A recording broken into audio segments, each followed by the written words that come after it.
దేవలోకంలో చాలా గణాలు ఉంటాయి. ఆ గణాల్లో నాగగణం ఒకటి. ఈ గణాల అన్నిటికీ అయినప్పటికీ గణ అధిపతి అయినవాడు గణపతి. ఈయన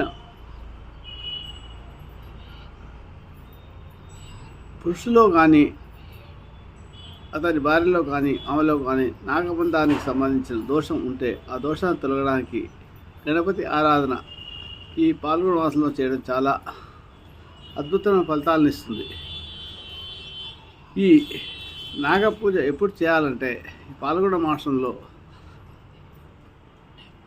శుద్ధ చతుర్దశి రోజు అనగా వస్తుంది. దాన్ని పుత్ర గణపతి వ్రతం అంటారు.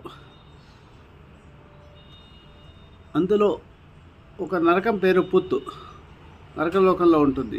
ఆ పుత్తు అనే నరకంలో తల్లిదండ్రులు పడిపోకుండా ఉండడానికి రక్షించగల శక్తి ఉన్న ఒకే ఒక్కడు మగ సంతానమైన పుత్రుడు అవుతాడు. పున్నామ నరకానికి రక్షించేవాడు కొడుకు అనే సామెత ఉంది కదా, అది అందరికీ తెలిసిందే. వ్రతం అనగానే మనం ఒక్క మారు చేయాల్సింది కాదు, కొన్ని నెలలు చేయాల్సి ఉంటుంది.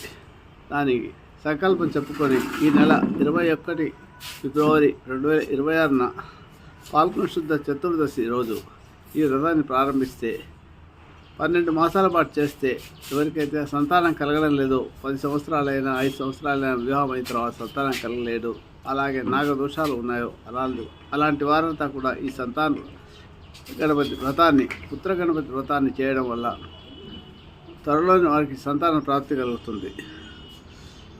సంతానాన్ని ఇచ్చేవాడు కుమారస్వామి అయినప్పటికీ ఆయన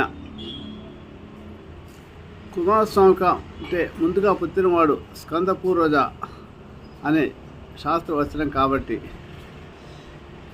గణపతిని ఆరాధిస్తే విఘ్నాలు తొలుగుతాయి, సంతానం కలుగుతుంది.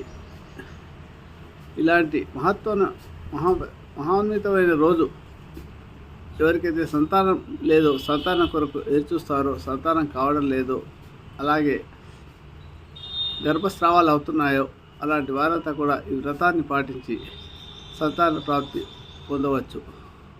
శుభమస్తు. ఈ సంతాన ప్రాప్తి కలగడానికి ఆ వ్రతం చేసిన రోజు గణపతి అదర్శ శీర్షం స్తోత్రాన్ని పారాయణ చేస్తే కూడా మంచి ఫలితాలు లభిస్తుంది. దీనికి హోమం కూడా చేయగలిగితే ఇంకా మంచిది. దానికి కాను ఆవు నెయ్యితో తడిపిన రావి, మేడి, జువ్వి, మామిడి, మారేడు, ఎండిన తులసి